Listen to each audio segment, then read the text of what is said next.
Plea to the Foreigner by Babasaheb Ambedkar. 10. The foreigners who take interest in Indian politics fall into two classes. The first class includes those who are travelers and tourists who come to India for a short while and who are not equipped with the knowledge of the intricacies of the Indian political problems, the theoretical apparatus to pronounce a correct opinion on the attitude of the different parties to these problems. Those who fall into the second class are the leaders of democratic public opinion, such as Louis Fisher in America, Kingsley Martin, Brailsford, and Lasky, whose knowledge and equipment can none answer the question. I would have had no regrets if the foregoing discussion had been called for by the needs of correcting the unthinking bias of the tourist and traveller class of foreigners in favor of the Congress. But unfortunately, the same sort of bias is also to be found in those foreigners who fall into the second class. That there should be foreigners of the tourist sort who cannot understand the intricacies of Indian politics and who therefore support the Congress on no other ground except that which Mr. Pickwick gave to Sam Weller to shout with the biggest crowd is quite understandable. But what now is most is the attitude of the leaders of the British Labour Party, heads of radical and leftist groups in Europe and America, represented by men like Lasky, Kingsley Martin, Brailsford, and editors of journals like The Nation in America and The New Statesman in England, championing the cause of the oppressed and suppressed peoples in other parts of the world. How can these men support the Congress? It is difficult to understand. Do they not know that the Congress means the governing class and that the governing class in India is a Brahmin Banya combined? That masses are drawn in the Congress only to be camp followers with no say in the making of Congress policy? Do they not understand and realize that for the reasons for which the Sultan could not abolish Islam or the Pope could not repudiate Catholicism, the governing class in India will not decree the destruction of Brahmanism? And so long as the governing class remains that what it is, Brahmanism, which preaches the supremacy of Brahmins and the allied castes, and which recognizes the suppression and degradation of the Shudras and the untouchables as a sacred duty of the state, will continue to be the philosophy of the state, even if India becomes free? Do they not know that this governing class in India is not a part of the Indian people? It is not only completely isolated from them, but believes in isolating itself, lest it should be contaminated by them. Has implanted in its mind by reason of the Brahminic philosophy motives and interests which are hostile to those who are outside its fold, and therefore does not sympathize with the living forces operating in the servile masses whom it has trodden down, is not charged with their wants, their pains, their cravings, desires, is inimical to their aspirations, does not favor any advance in their education, promotion to higher office, and disfavors every moment calculated to raise their dignity and their self-respect?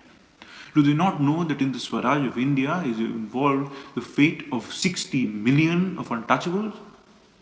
It would be impossible to say that the leaders of the British Labour Party, that Kingsley Martin, Brailsford, and Lasky, whose writings on liberty and democracy are a source of inspiration to all suppressed people, do not know these facts. Yet, if they refer to India, it is always to support the Congress. It is very, very seldom that they are found to discuss the problem of the untouchables, which ought to make the strongest appeal to all radicals and Democrats. Their exclusive attention to Congress activities and their utter neglect of other elements in the national life of India show how misguided they have been. One could very well understand their support to the Congress if the Congress was fighting for political democracy. But is it? As everyone knows, the Congress is only fighting for national liberty and is not interested in political democracy. The party in India who is fighting for political democracy is the party of the untouchables, who fear that this Congress fights for liberty, if it succeeds, will mean liberty to the strong and the powerful, to suppress the weak and the downtrodden, unless they are protected by constitutional safeguards. It is that they who ought to receive the help of these radical leaders. But the untouchables have been waiting in vain for all these years, even for a gesture of goodwill and support from them. These radicals and leftists in Europe and America have not even cared to know the forces behind the Congress. Ignorant or unmindful, one does not know, but the fact remains that these leftist and radical leaders have been going and giving blind and unquestioning support to the Congress, which unadmittedly is run by capitalists, landlords, moneylenders, and reactionaries, only because the Congress calls its activities by the grandiloquent name of Fight for Freedom. All battles for freedom are not an equal moral plane for the simple reason that the motives and purposes behind these battles of freedom are not always the same. To take only a few illustrations from English history, The Barons' rebellion against John, which resulted in the Magna Carta, could not be called a battle for freedom. But could any Democrat in modern times give it the same support which he could give, say, to the Levelers' rebellion or to the Peasants' rebellion in English history, merely because it could logically be described as a battle for freedom? To do so will be to respond to a foul cry of freedom.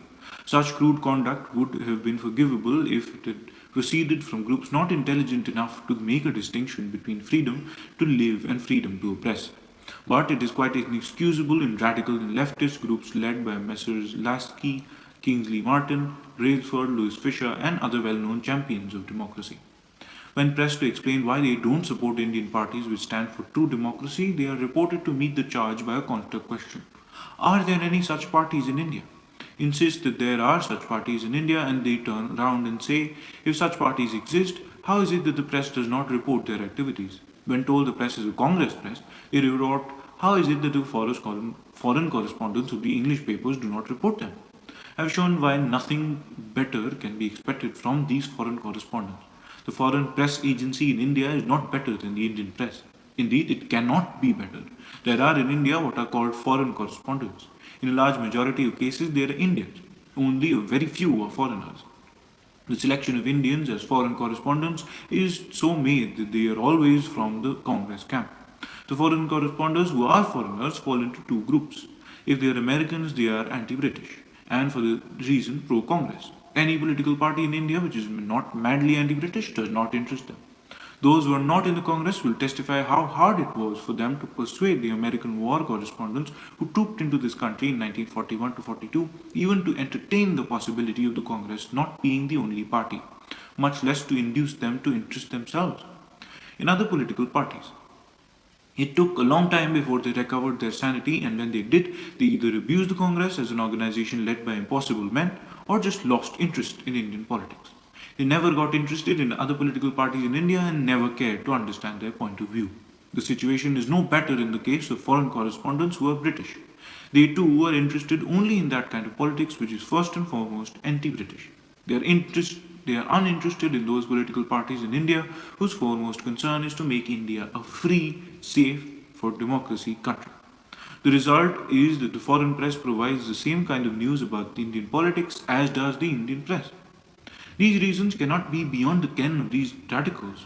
Correspondence or no correspondence is not the duty of the radicals to keep in touch with their kindred in other parts of the world to everywhere, to encourage them, to help them and see where true democracy lives. It is a mere unfortunate thing, and the most unfortunate thing, that the radicals of England and America should have forgotten the class to whom they owe a duty to help, and have become the publicity agents of the Indian Tories who are just misusing the slogan of liberty to befool and befog the world. The sooner they will get out of this fog created by the Congress and realize that democracy and self-government in India cannot be real unless freedom has become the assured possession of all, the better for them and the better for the people of India. But if they persist in giving their blind support to the Congress on the basis of an empty slogan, without examining its relation to facts and intentions, I for one will have no hesitation in saying that far from being the friends of India, they are a positive menace to the freedom of the Indian masses. It is a pity that they do not seem to distinguish the cries of a tyrant who is held down and who pleads for liberty because he wants to regain his right to oppress in the case of an oppressed class seeking to be free from the oppression of the tyrant.